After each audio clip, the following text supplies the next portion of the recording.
it's my delight to welcome you once again to the continuation of your current and news program, TMI, coming to you live from our Lagos Network studios on the ITV network. I am Joshua Ukata. Today on the show, it's International Day, or otherwise known as May Day. What exactly is the future of the average Nigerian worker? What exactly is the minimum wage like to be able to commensurate with the cost of living? These are some of the pertinent issues that we will be discussing on the show this morning. And I'm being joined by Chief Solomon Chukwu. He is an APC chieftain. Good morning, Mr. Solomon, and thank you so much for joining us. Good morning. Of course, it's International Workers' Day, otherwise known as May Day. A day set aside to reflect on the challenges faced by the average Nigerian worker. But of course, for the sake of this conversation, let's drive the point home. What is an International Day like, a Workers' International Day or May Day, for an average worker? What comes to the mind of an average worker in Nigeria? You know, average worker in Nigeria is, for a layman understanding, a worker is somebody who earns salary, who earns wages for his efforts he put in every 30 days. But in the true sense, both the owner of the company and those he employed to help meet the target of the company, we are all workers, both in the public sector and the private sector. Both the CEO in the public and the CEO in the private, we're all workers. So when we talk about workers, for me, we're talking about everybody that does anything that earns money for exchange for his services and goods. But of course, if you say someone who works or who labors entitles to a wage at the end of the day, 30 days to be precise, given the condition of things, the high cost of inflation that has affected both goods and services, can you say honestly that a worker, a Nigerian worker, is pleased with what he gets as a wage at the end of the day, before we delve into the issue of the minimum wage? Naturally, wages, depending on the contents in which you look at it, being satisfied with the wages he receives at the end of the month depends on the context. Because they call it take home. Does it take you home? To a certain extent, it should take you home. It depends on your expectation. Our expectations varies. Tell me what you mean by your expectation. Now, you know, for us who are Christians, the Bible teaches us to pray, ask God for a daily bread. It never asks us to ask God for a car, or for a house in Banana Island, or a luxurious car. He only asks, give us our daily bread. So if your daily bread is the sense of working, I think the take home could put a food on your table. I like that analogy you just painted. You know, ask for our daily bread, which is the essential part of one working as a worker. But now let me take you back to the 60s. Before long, we used to know of people who beat their chest to say, I am proud to be a civil servant. What has been the case today? What actually changed? Where some persons are never happy or proud to be identified as a civil servant? I think, to be honest with you, is the society value that have changed. A worker before the 60s and even now remains a worker. No employer will give you what will make you rich. He will only pay you what to feed your family and feed yourself, so that you can go to work. Because the day you become rich, you leave that pay job. So no worker in the world will pay you what will make you rich. So the only difference now is that the society value have changed. Before now, we are a society of honest and comfortable people. But today now, a young boy of 17, 18 want to ride a Ferrari. He's no longer looking at dignity in labor. He's looking at, they want to oppress others. They want to be seen. So that's why it's like they no longer beat their chest to say, I'm a worker. I'm a civil servant. Because those civil servants, salary can never earn you money to buy Ferrari. That's the difference. So the society value the value that society place on wages as in meeting your basic needs have changed. It's no longer basic needs. People are now looking at luxury life as a benchmark that you're working. Okay. It is a norm, an acceptable norm, that salary does not make anybody rich. The day an individual boasts that he is rich or wealthy, then we must be talking about where he has invested his savings to be able to make him that rich or wealthy.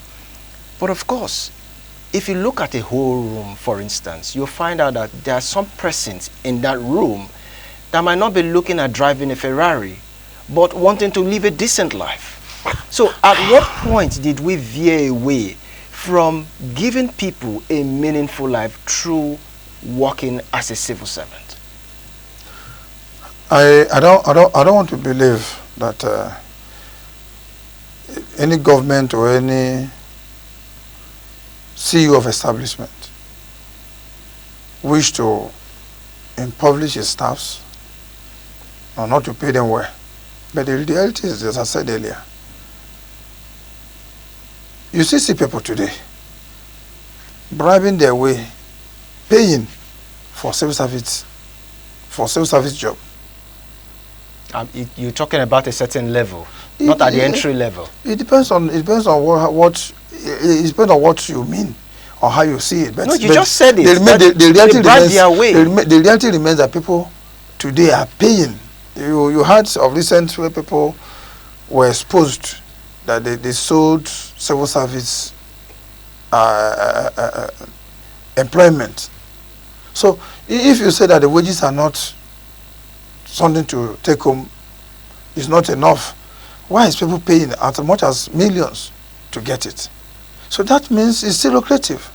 Really? Those who complain are those who are expecting the wages to buy them Ferrari. That's my understanding to it. If somebody can still pay millions of naira to get a civil service job.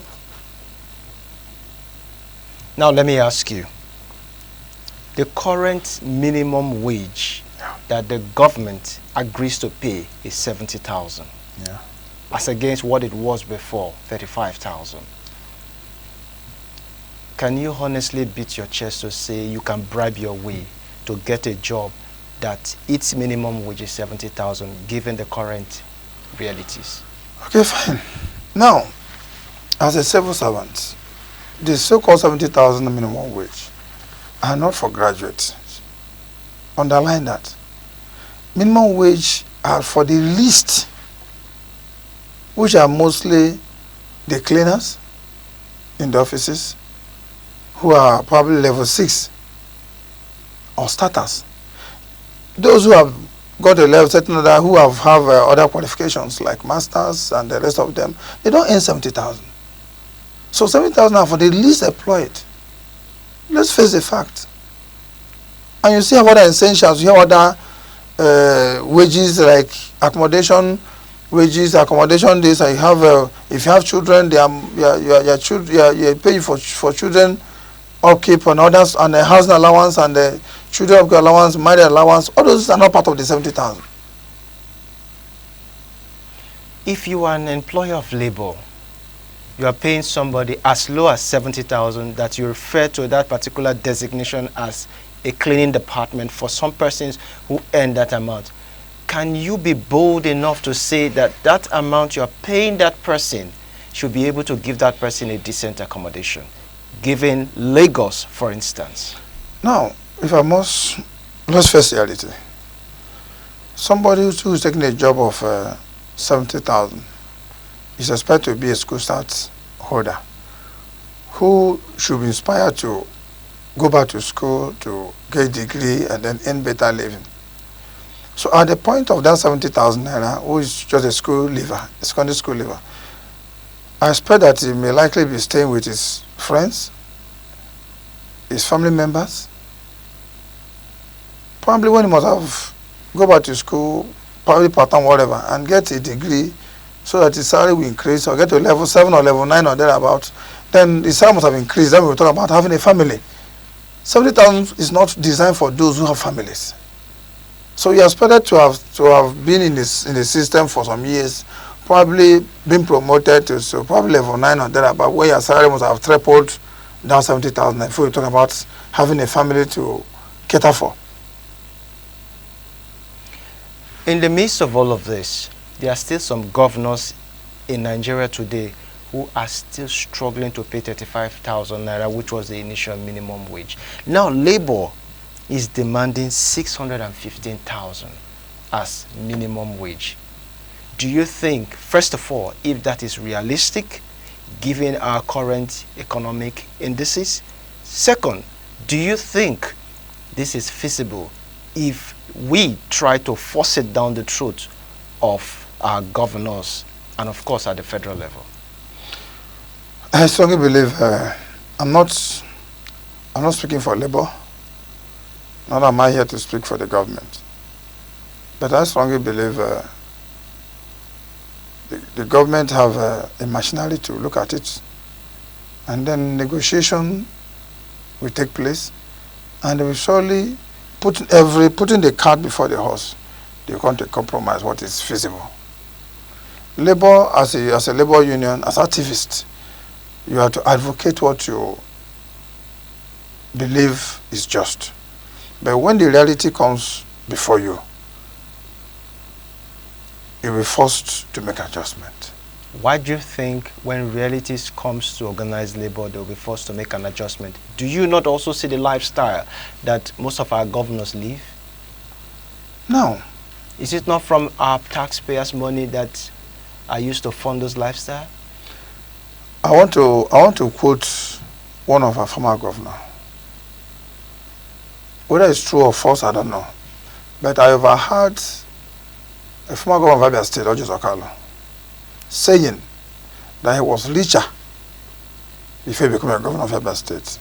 So he's our president who said he's not going into politics because he's looking for money. He was already rich. So every one of them would say similar. No, there are some. That is not anything to go by. We've heard of stuff like that. You asked me a question. I'm asking you a question. Let me answer the first one at a time.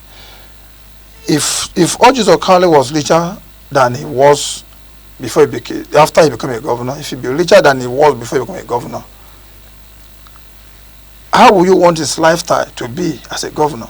If you're usually using Ferrari, if you're already living in a mansion, if you already use convoy as a private citizen because you're a governor, do you now want him to, because he's a governor, he's a public servant, he should now enter downfall? So what is the responsibility of a governor? No, as a governor, naturally. Now you ask a question. To make the life of the people. The responsibility of a governor is to make the life of his people better than he made it. Okay, so how do you feel going on a convoy while the average civil servant is struggling to pay rent? Now, you see, we are talking about labor today. And I would have want us to dwell on that labor. But now if you ask me, governors or governors are not there to dash people money. Nobody's talking about that. A laborer is entitled to his wages. Yes. So a governor, the state where the governors are not meeting up to pay the wages of this, are struggling, as they claim, to pay their civil servant at 5,000. The citizen of that state, we operate a federal system of government, should rise up and ask the governor a question.